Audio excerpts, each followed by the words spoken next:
Hi friends, Matthew chapter 20.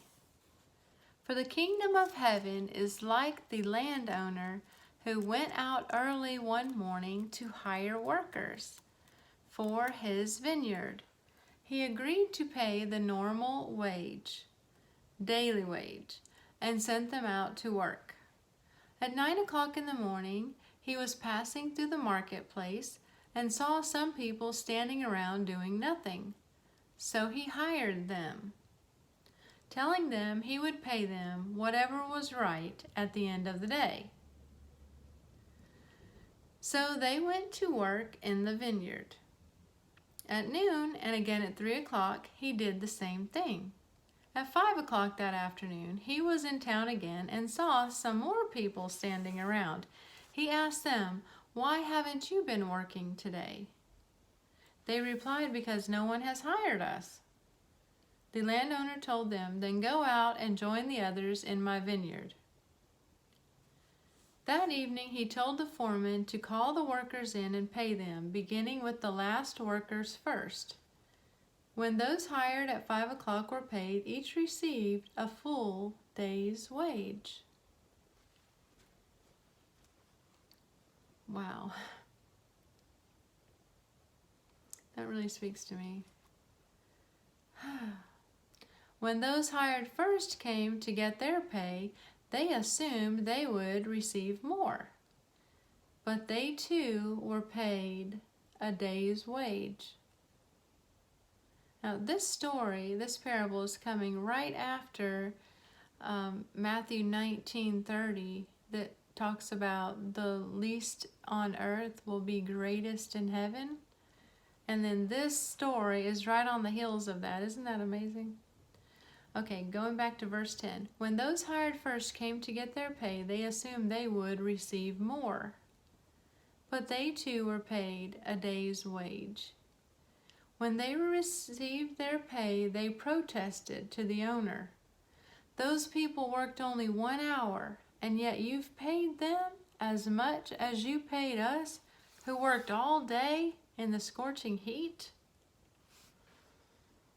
He answered one of them, "Friend, I haven't been unfair. Didn't you agree to work all day for the usual wage? Take your money and go. I wanted to pay this last worker the same as you. Is it against the law for me to do what I want with my money? Should you be jealous because I am kind to others?" So those who are last now will be first then, and those who are first will be last. As Jesus was going up to Jerusalem, he took the 12 disciples aside privately and told them what was going to happen to him. "Listen," he said, "we're going up to Jerusalem, where the Son of Man will be betrayed to the leading priests and the teachers of the religious law. They will sentence him to die. Then they will hand him over to the Romans to be mocked, flogged with a whip, and crucified. But on the third day, he will be raised from the dead." Thank you, Jesus. Thank you for being raised from the dead, Jesus. Then the mother of James and John, the sons of Zebedee, came to Jesus with her sons. She knelt respectfully to ask a favor. "What is your request?" he asked. She replied, "In your kingdom, please let my 2 sons sit in places of honor next to you, one on your right and the other on your left." But Jesus answered by saying to them, "You don't know what you're asking. Are you able to drink from the bitter cup of suffering I'm about to drink?" "Oh, yes," they replied, "we are able." Jesus told them, "You will indeed drink from my bitter cup, but I have no right to say who will sit on my right or my left. My Father has prepared those places for the ones he has chosen." When the 10 other disciples heard what James and John had asked, they were indignant. But Jesus called them together and said, "You know that the rulers in this world lord it over their people, and the officials flaunt their authority over those under them. But among you, it will be different.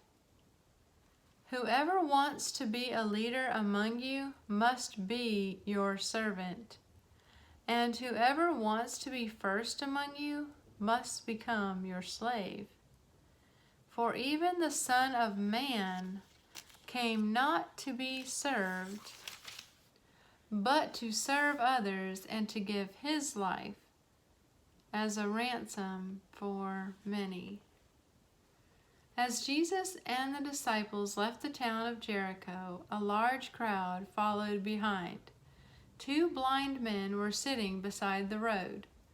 When they heard that Jesus was coming that way, they began shouting, "Lord, Son of David, have mercy on us."